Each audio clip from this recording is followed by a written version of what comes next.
Fantastic. Welcome, everyone. We are about to start our BMF cases session. Thank you for joining us today. We have a very interesting topic today, the rare aplastic anemia combination with the hemolytic PNH disease.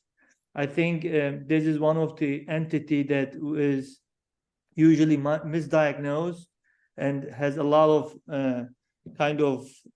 difficulties, is challenging disorders to treat both condition. And so I felt if we will invite the expert of bone marrow failure, then we will be able to find our way how to deal with this two very rare severe condition.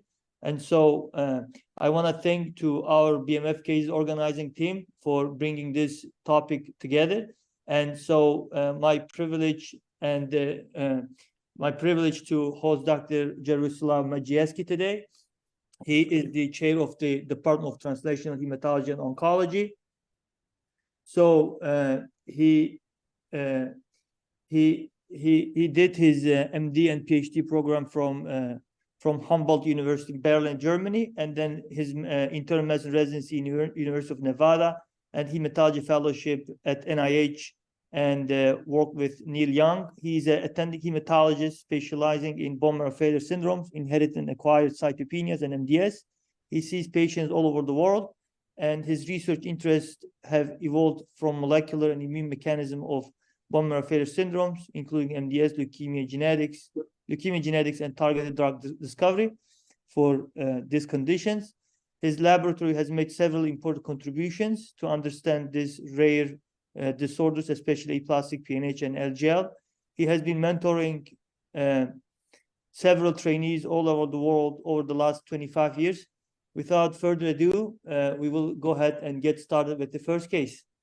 So this is a 23-year-old Caucasian woman, female, came in with a few weeks of dark urine and difficulty swallowing.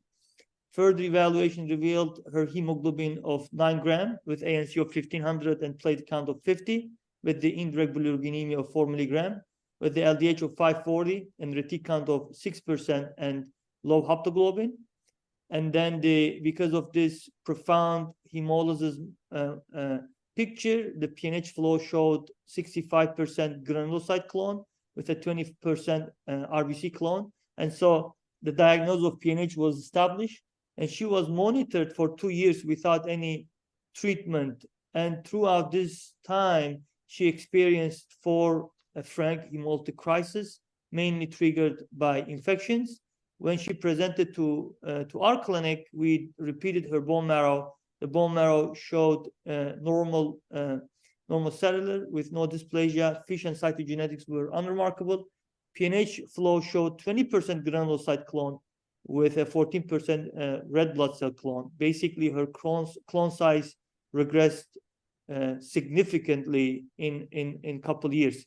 And so her blood work showed hemoglobin of 13 with platelet 180, ANC 4,500, retic count 1%, LDH 250, and haptoglobin less than 8 with a insignificant bilirubin of 1. So basically, her disease regressed, the aplastic along with the PNH. And so we have some questions to Dr. Maciejewski today. Can you please elaborate on how aplastic and PNH disease are diagnosed, including the key aspects of their diagnostic workup and at the hematopoiesis level? If there any intersection in between these two disorders, and can you go over the PNH disease classification? And what is your approach for newly diagnosed classical PNH disease with or without aplastic disease? And when do you start the complement inhibitor therapy for PNH patients? What's your threshold clone size or hemolytic markers? Which complement inhibitor do you prefer? Especially, we have more approved medication now, so it will be important to talk about that. And then, how do you explain this clonal regression? I mean, is this something that we usually see, this PNH clone to regress and disappear? Yes, thank you very much for the invitation to speak. I wonder whether we can show the slides that I sent in between. Yeah, I'm just pulling that up. Sorry. Yeah. Well, in any event, the PNH is usually a coincidental finding based on some triggers, namely some clues that symptomatology afford us. Particularly, patient might present obviously with anemia, and one can quickly establish that this is hemolytic anemia. However, the Coombs test is negative, and which narrows the differential diagnosis of this type of hemolysis. It's intravascular hemolysis predominantly. Some patients present with iron deficiency due to iron loss via urine through hemosiderosis of so hemosiderin can be found on urine tests. It's not often conducted. LDH obviously elevated, haptoglobin might be low. However, some patients present without major hemolytic component with unusual thrombotic complications. The diagnosis is somehow easier in those who have extensive history of prior aplastic anemia, which reveals clue as to this clonal complication of aplastic anemia, in which case the pancytopenia can predominate the picture, and at that point the diagnosis is established using a flow cytometry. Some centers now these days perform also next generation sequencing, and many of the panels used to diagnose myeloid disorders contain sequence also the panel PGA gene. The genetic diagnosis by establishing the mutation, the presence of a mutation in PGA gene, is somehow less sensitive because it's performed usually on total blood DNA, in which case most of the lymphocytes are probably negative, and so they decrease the sensitivity of the testing as compared to the flow cytometry. Once the diagnosis is established, workup is necessary. Usually we like to know whether this is type 2 or type 3 PNH, which correspond to the inactivation of the PGA gene or degree of inactivation of PGA gene. One could envision that early frameshift knock out the activity of PGA gene completely, and the cells do not express any GPA-linked molecules on proteins on the surface, versus missense mutations would cause partial inactivation and therefore somehow lesser symptomatology because the cells might be still partially protected, the red cells, due to the residual expression of PGA of GPA-linked proteins. The comprehensive workup should include the dimer, which gives us information about the propensity to form clots. The dimer can be mildly positive. Very high D dimer should trigger further investigations. Iron studies, sometimes the anemia is actually augmented by the iron deficiency, in which case iron supplementation might help the bone marrow to cope with anemia by increased production.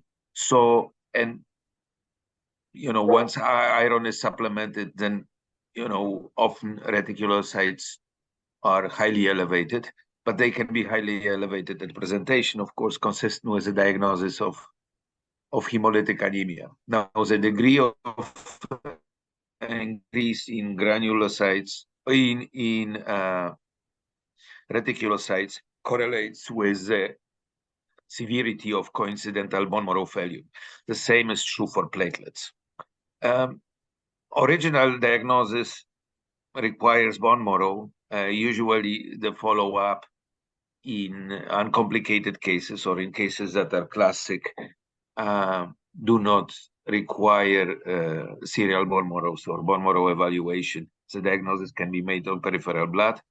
It's good to have the original bone marrow, initial bone marrow, and only in cases of major changes in blood counts or clinical course, the subsequent bone marrow biopsy is needed. Maybe we can show the next slide.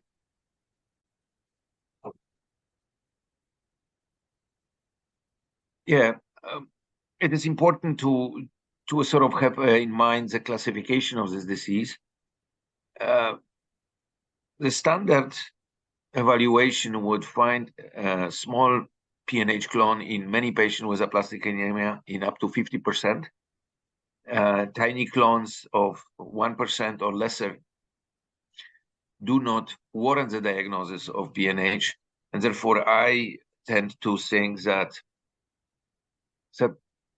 there is a diagnosis of having a PNH clone without having the PNH disease. So this would be aplastic anemia with coincidental or with tiny PNH clone versus the increased size of PNH clone in the course of the aplastic anemia warrants the diagnosis of aplastic anemia PNH syndrome. In this syndrome, we have mix of hemolysis, intravascular hemolysis, and bone marrow failure, so platelets are usually decreased, including and reticulocytes might not be adequate to the degree of anemia despite hemolysis. So at this point, the clinical course is very variable, and many of us studied the determinants of other clonal evolution. Is somehow difficult to predict as they progress versus the smaller clones can linger for a long time without expansion. In any event, the end product of this clinical course is usually secondary hemolytic PNH. So the PNH, hemolytic PNH, the disease requires a certain size of PNH clone by granulocytes. The experts argue, where do we do the cutoff? I usually tend to think that the clone greater than 20% warrants the diagnosis of PNH. If there is hemolysis, it would be hemolytic PNH. And by itself, the patients can present with hemolytic PNH at once without history of prior aplastic anemia. I refer to it as a primary hemolytic PNH, whether there is a period of cytopenia and cryptic or subclinical bone marrow failure prior to it, sometimes difficult to establish. Usually, primary hemolytic PNH, despite any interrogation and investigation on patient history, reveals really no clues as to the fact that there was prior aplastic anemia or prior evidence of subclinical immune-mediated bone marrow failure, versus in a secondary hemolytic anemia, which has in a full-blown version identical clinical features. We have a prior history of aplastic anemia. These patients are usually followed, they receive treatment, and it's pretty clear that the PNH is a secondary clonal complication of aplastic anemia. Now, maybe we could go back quickly to the question.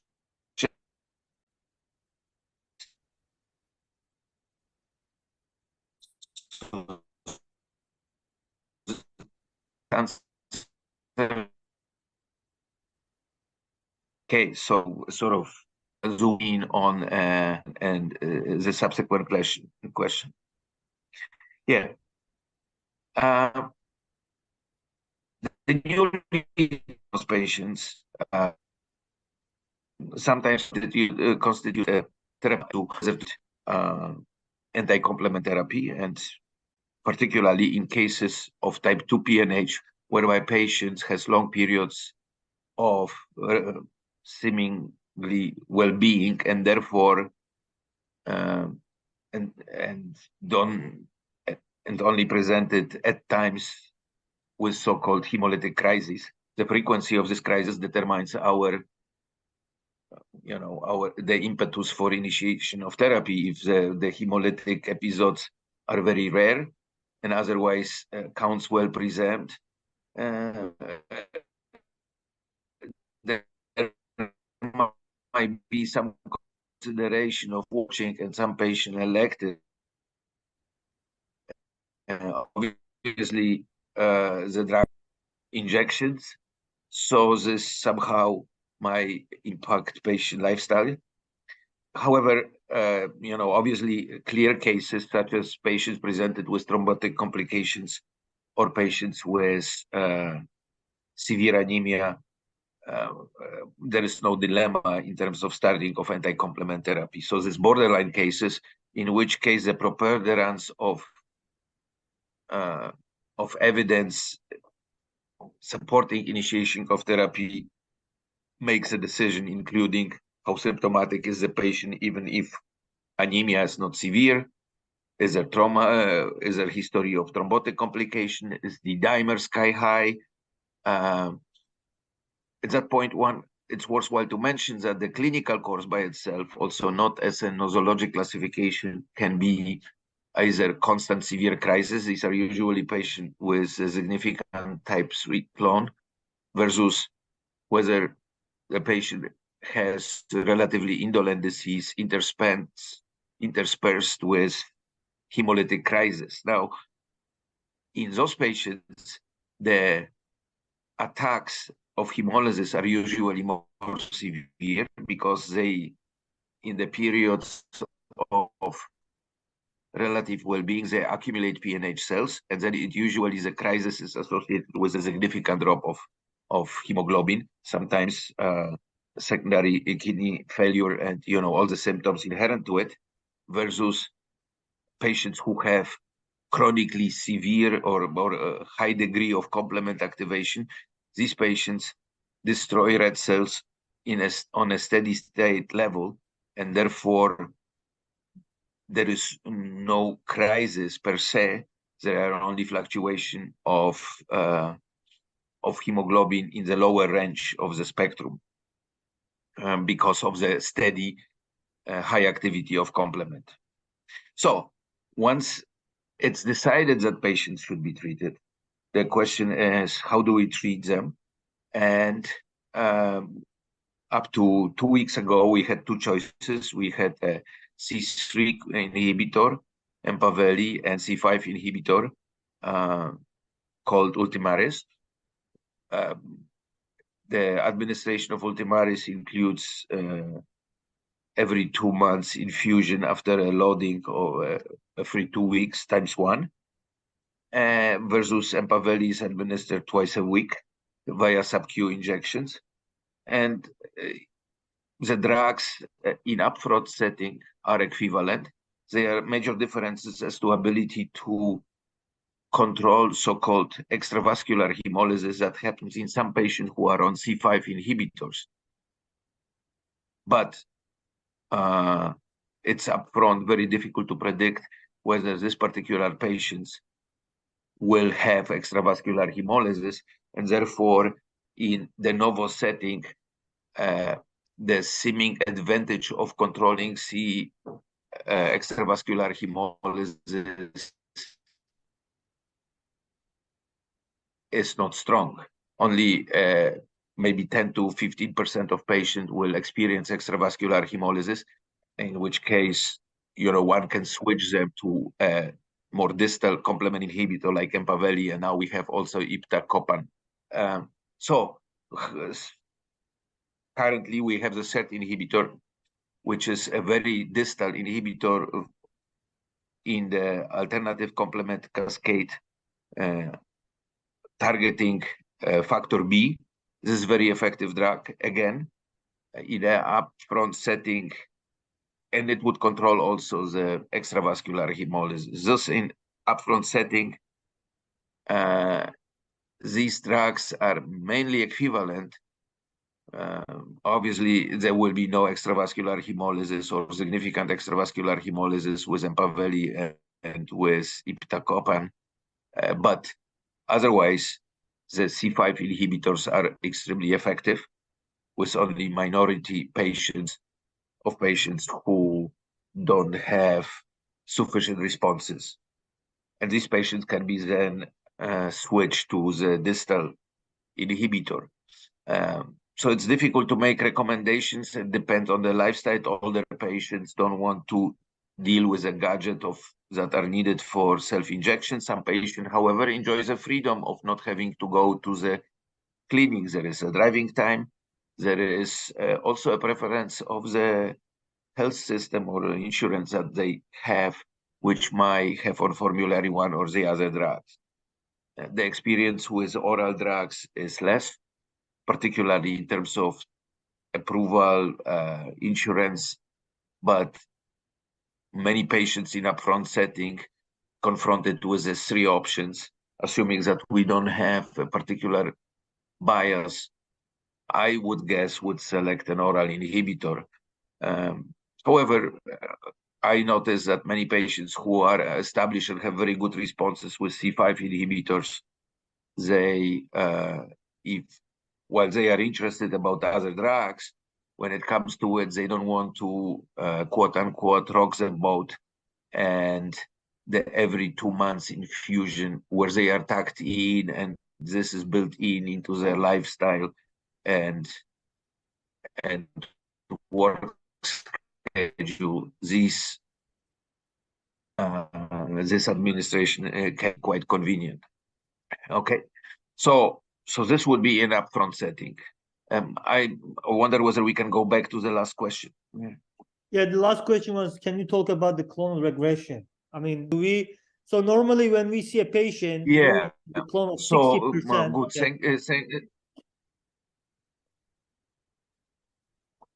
No, I'm listening. Go ahead, please. Good. Yeah. So I noticed that the patient originally presented with low hemoglobin, but when the bone marrow examination was performed, the hemoglobin was normal. Is it correct? Yeah, 2 years later, yes. Yeah, this was later, and this does not necessarily mean that the clone is regressing. As mentioned, the episodic hemoglobin, particularly in patient with type 2 PNH, might have periods of relative well-being where the hemoglobin is good, and then after, if we would sample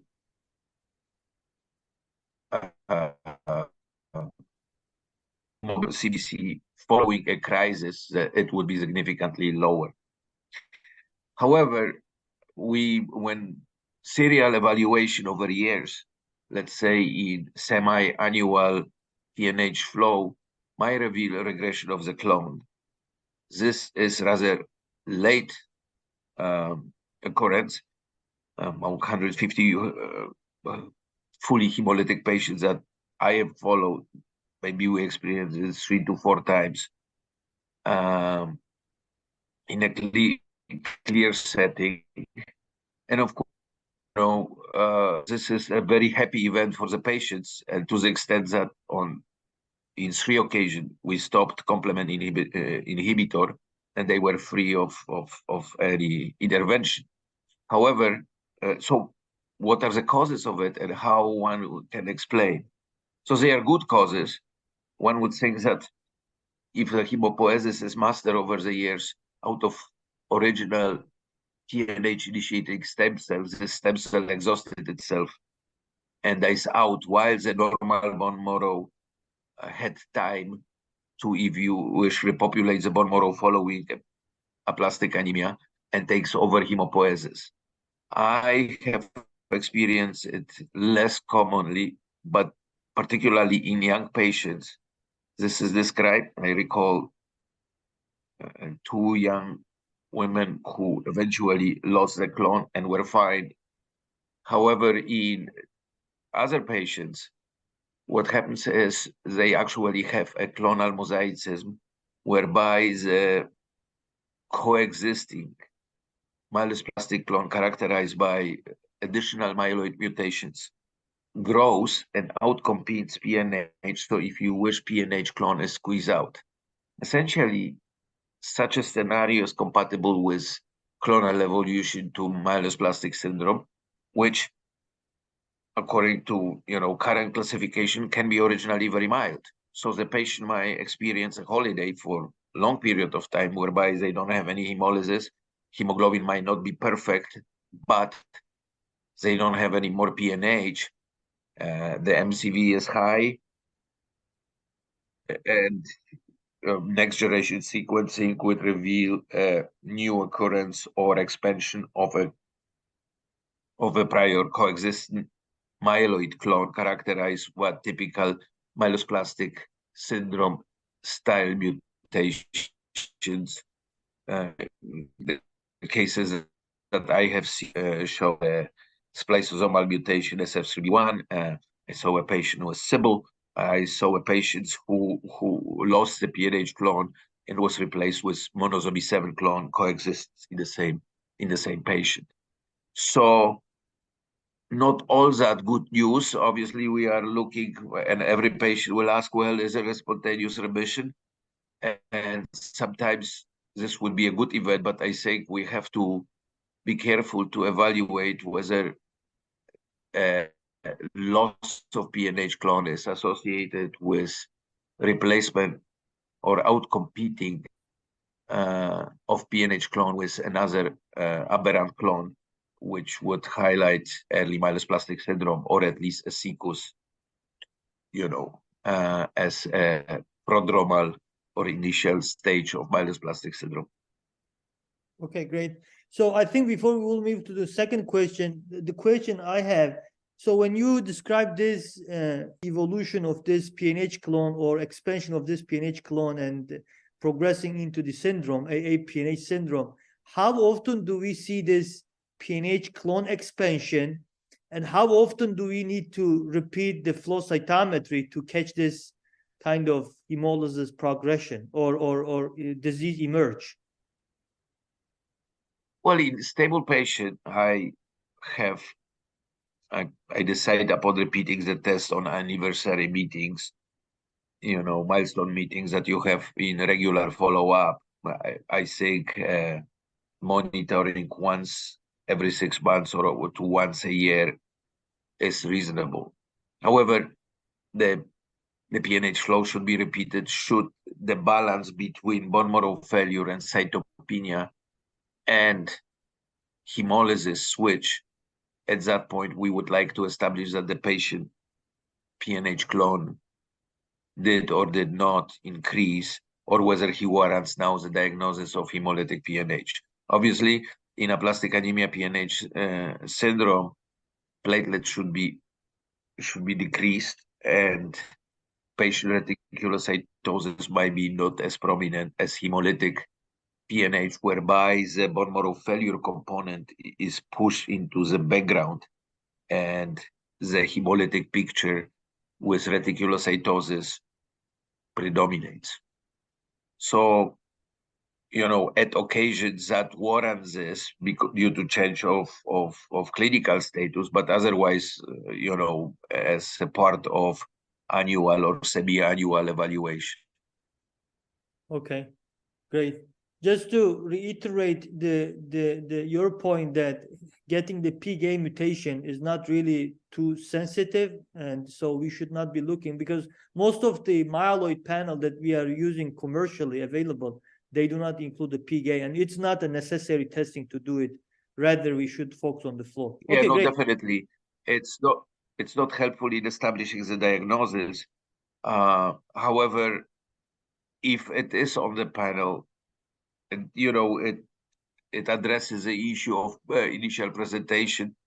I had on multiple occasions patients who were referred with myelodysplastic syndrome, and PNH was PGA mutation was asserted on next generation sequencing panel, in which case it made me wonder. And then when I dug more, I realized that it was not low risk MDS with erythroid dysplasia, which in my opinion is not sufficient in this setting to establish the diagnosis of MDS. It was all along aplastic anemia that was unrecognized. And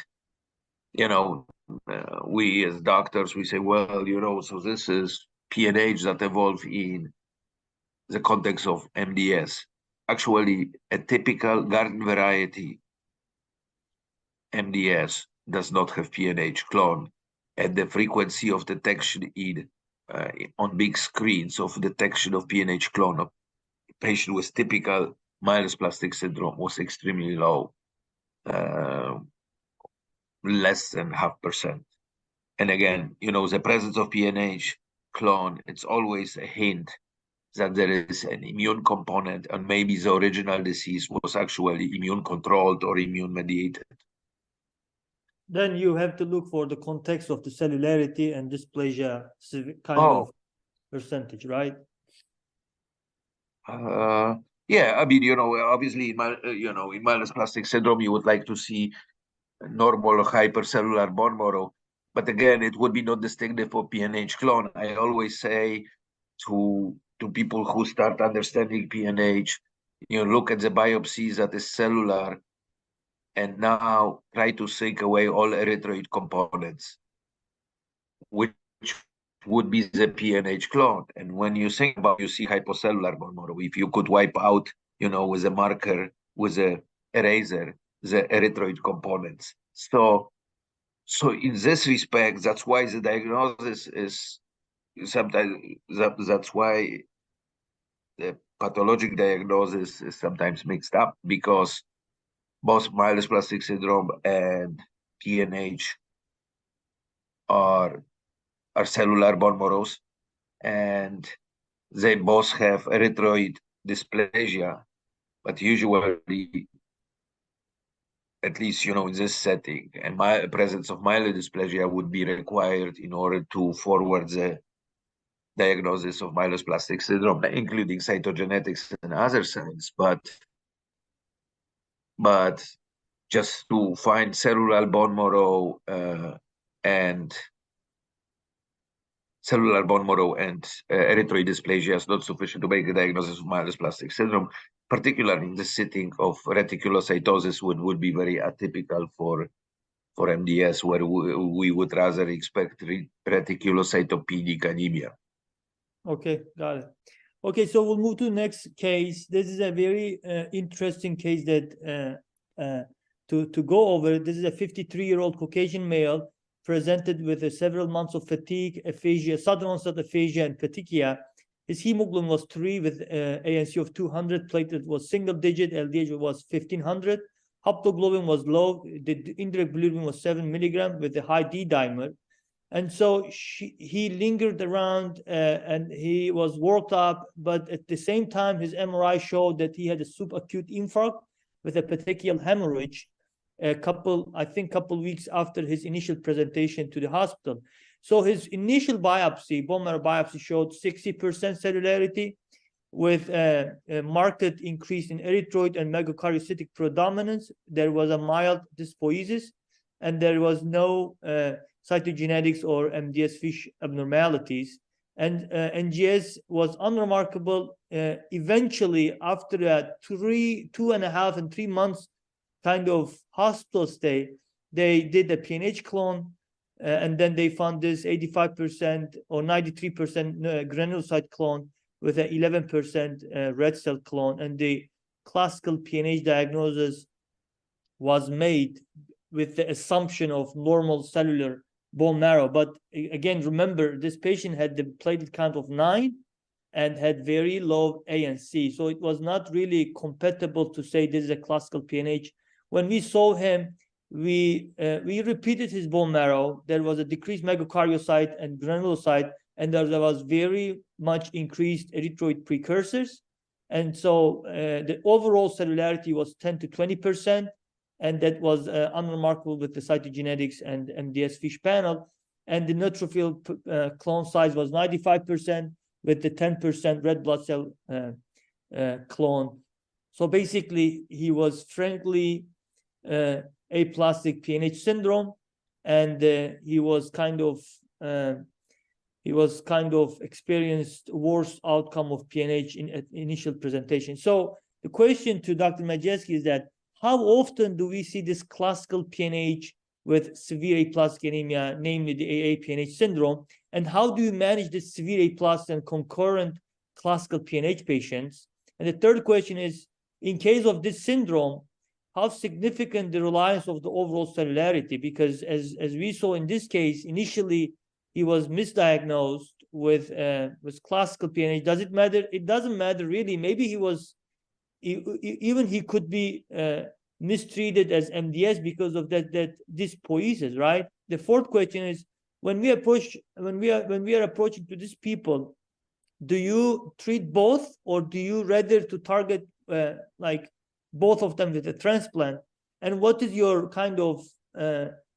approach for proximal complement inhibition versus distal, especially for this syndrome patient, and the risk of breakthrough hemolysis for each agent? And any concern for PTH for when you are using the proximal inhibitors? And where do you see the near future going with the PNH treatment that we have over a 10 investigational medication that is being worked up for PNH patients? Yeah, thank you. All valid questions. They are a typical presentation of PNH. The usual scenario is post-aplastic anemia hemolytic PNH, but in rare instances, PNH clone is established, but the hematopoietic suppression of the bone marrow is so strong that even PNH clone is suppressed. Now, in this particular patient, it seems that this was the case. But if we look at overall counts, we see that both the clone itself as well as normal hematopoiesis is wildly depressed. And even if we would assess the whole clonal burden on absolute levels, it would be significantly lower because they are not diluted by normal cells. So all the patient has is functioning PNH clone, but it seems that in this patient, the immune escape is not absolute. This is how I interpret it. It's somehow more difficult scenario to treat, but at the end of the day, a similar treatment has to be applied depending on the staging of aplastic anemia, age of the patient. Obviously, younger patients should undergo bone marrow transplantation versus older patients, or when they are comorbidity and other precluding circumstances would receive ATG. The cutoff value, there is of course the preference of the patient. The cutoff value in terms of age is set very low by pediatricians, but I like to think that 30 would be a good number, 30 years old, in which case a patient would be treated with ATG. In the beginning, I was very hesitant when the complement inhibitors were introduced, because I was worrying that ATG would not work because would be somehow the complement-mediated lysis would not be full, and that would decrease the efficacy of ATG. But one has to remember that PNH, the complement activation is via alternative pathway, not a classical pathway, and the complement inhibitor have very little impact on classical pathway, and thus ATG does work even in patients who are on C5 inhibitors. This is experience. Of course, if disease is not severe, one could one could think of having a period of time with careful monitoring of cyclosporin or Prograft and erythropoietin and EPOC.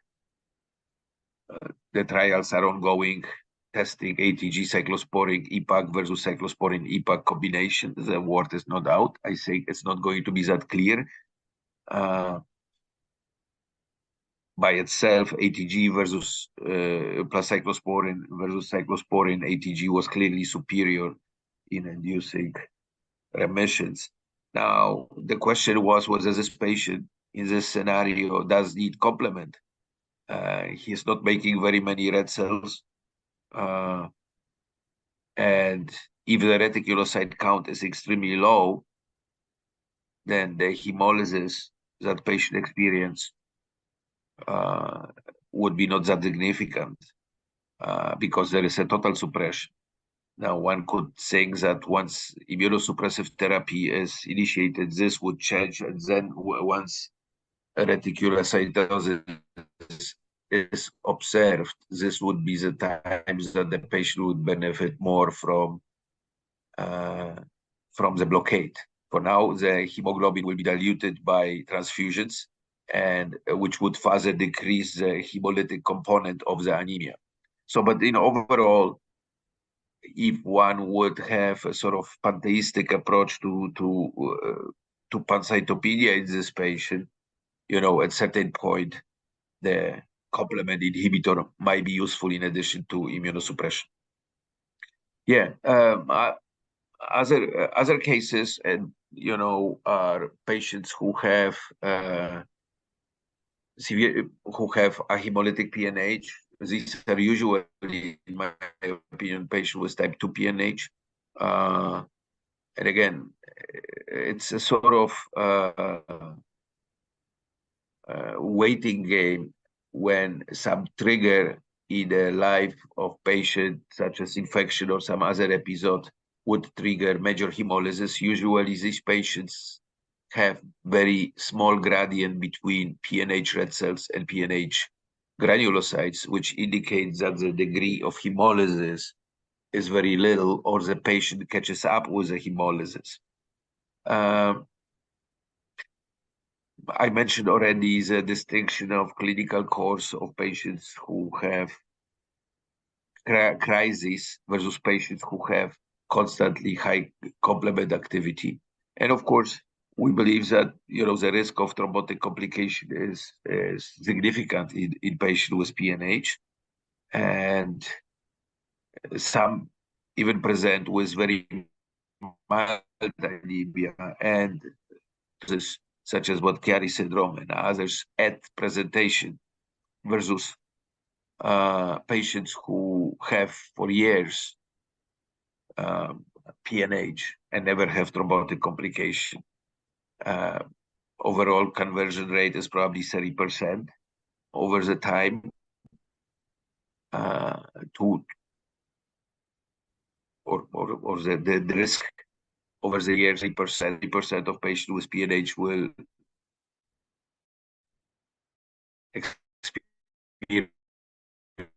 experience thrombotic complications. Not actually, 20% will never have thrombotic complications. I think the dimer is useful to sort of assess in which patient in which direction patient tend to go. High D-dimer is not surprising in patients with PNH, but very high dimer, to me, I think, is definitely an argument for initiation of anti-complement therapy if there were no other factors that would decide versus the patient who have normal D-dimer. The sort of thrombotic argument might be less strong in the decision-making process. I recall that there was, I think, one of the subsequent questions pertained the management, right?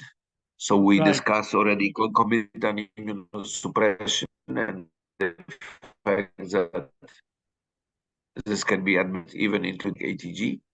Again, patients who have low platelet count respond to cyclosporine alone very good.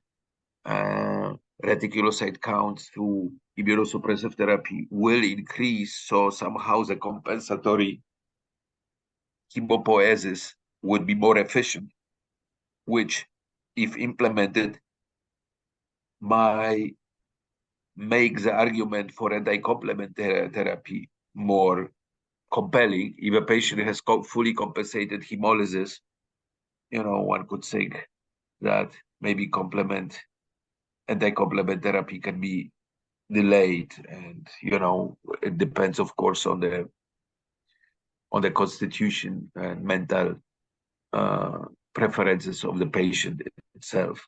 Themselves, they are those who worry very much and want to do everything, and they are patients who rather don't take drugs or rather wait, are procrastinators. Now, we mentioned already, I think I lost the following question. So there was No, there was a BTH question as a last, but in the meanwhile, yeah. Thank you very much. Sorry. No, the subsequent question was how do you approach this PTH cases like breakthrough hemolysis? You mentioned about the extravascular. Yeah, I think, I mean, first of all, I tend to think that patients who are underdosed cannot be referred as to having BTH. So those BTH should be defined in patients who otherwise have very good hemoglobins and are very well controlled in terms of hemolysis, low LDH. If a patient has constantly elevated LDH, they could be some superimposed BTH, but it's difficult to make this diagnosis. So the first would be, is it really BTH, or is this chronically underdosed complement inhibition? The second issue is in BTH, they are always triggers, so the triggers should be treated, and these triggers are usually acute and not chronic. As BTH would be episodic, and then the severity of BTH is, of course, predicted to be much stronger in patients who have very good responses because they accumulate due to protection of red cells, the red cell pool that is susceptible to hemolytic crisis. And it has to be mentioned that really even not complete inhibition can be very dangerous and trigger BTH. Now, on clinical grounds, if you look at clinical trials, the rate of BTH has not been that high, and even while there was theoretical, fears that because of very good responses, lack of reticulocytosis, even in some patients, and very high red cell clones, if BTH occurs, is going to be catastrophic. This really has not translated in the clinical trials that were published into really the high rate of complications. So I think it's an important consideration, but to me, the impact so far has been not that significant. We all know that if BTH happens, we have always a backup of transfusion. Usually the Medrol pack helps. Patients should be alerted to a sort of treated early. And only the relentlessly severe BTH could constitute the problem. Patients who self-administer the drug, like on Empaveli, could be advised to inject Empaveli more frequently on daily basis. Patients who take oral drug could be could be advised to take an extra dose. And only in rare circumstances over the last 10 years, I had to infuse eculizumab on emergent basis. Okay. Got it. So a problem, but not, I think, in a clinical praxis, it has not been a major issue to me. I'm aware of it. I know what to do, but it's not like it's going to be very, in most instances, the BTH would be self-limiting and would constitute increase of LDH for a couple of days or maybe drop of hemoglobin by a gram. Okay, got it.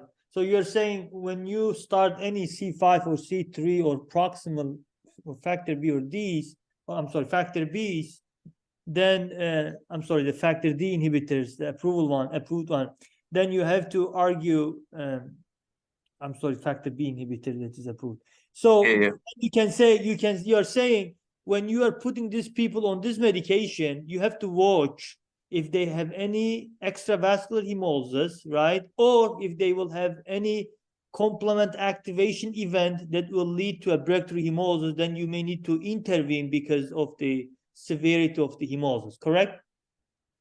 Well, in those who receive C5 therapy, these are the ones who might have extravascular hemolysis. The extravascular hemolysis in patients on distal inhibitors such as Empaveli, so C3 inhibitor and factor B inhibitor, and theoretically factor D and others, or in more distal setting, this is extravascular hemolysis should not be a factor. And if it is, then this is usually due to underdosing. In the setting, extravascular hemolysis usually does not occur unless patient is on C5 inhibitors. Okay. It is inhibition of C5 that sets up the stage for red cells to accumulate, which are coated with C3b and A. And only in this setting, the extravascular hemolysis, which is usually by far less brisk than intravascular hemolysis, can happen. Under normal circumstances, when there is no C5 inhibition, the membrane attack complex, the final step of the complement cascade, is so effective that there is no time, if you wish, for extravascular hemolysis because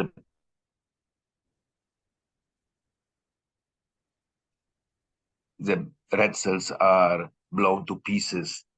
And this is only when C5 is inhibited that there is enough time, if you wish, for extravascular hemolysis. But it should be clearly distinguished from BTH. These are not two different. This would be a chronic, if you wish, BTH is really underdosing. And extravascular hemolysis cannot be mitigated with increase of the dose of C5 inhibitor. And there are ways to distinguish these two. Okay.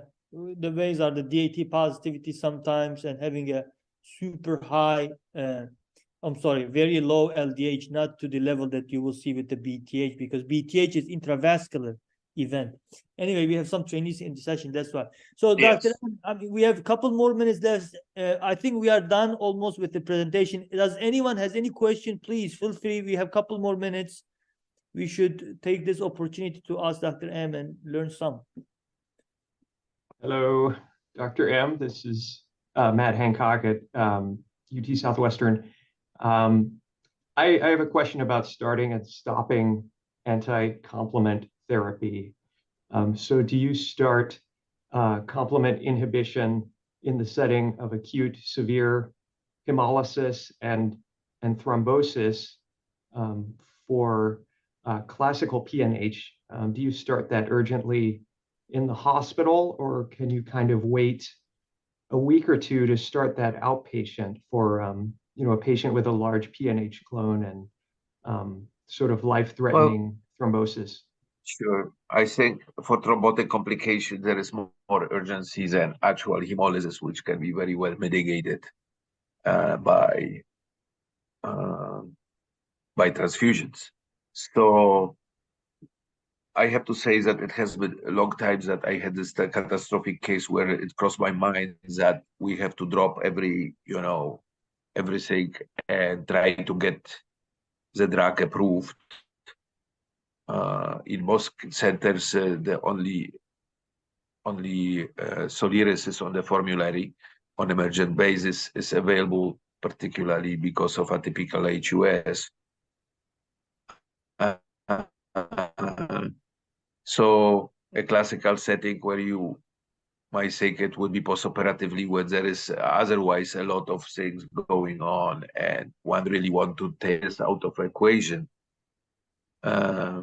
Otherwise, there are many preclusions to initiate a complement therapy instantly, including the approval process, including the fact that in most of the circumstances, it would not be a life-saving, and we go there orderly process of vaccination and so on. However, antibiotics can be given to prevent meningitis, and it is not impossible, if available, to administer Soliris on emergent basis. Great. And I guess, can you walk us through how you would stop anti-complement treatment in a patient with PNH, classical PNH, and what sort of antibiotic prophylaxis do you use, or if you use antibiotic prophylaxis? Yeah, I mean, the practical part is that these patients whom you start usually have the disease for a long time. So it's very difficult to make an emergency out of starting the drug when patient has likely, based on clinical chart, already several years history of PNH, right? So by this virtue, one would go through the old regular process of administering vaccination, getting approval from insurance, and administration. Clearly this process can be expedited, but sometimes there is no really reason to expedite it. If expedited, the drug can be lack of vaccination is not a preclusion, because patient can be prophylactically treated with antibiotics and vaccinated subsequently. In fact, in some places, this is recommended experience widely, but some centers reported that in highly hemolytic patients, vaccination triggered, if you wish, additional hemolysis and worsen the clinical picture, and therefore they prefer to give antibiotics, give complement inhibitor, and then vaccinate. But this has not been our standard of care. Great, thank you. Okay. In other words, there is no excuse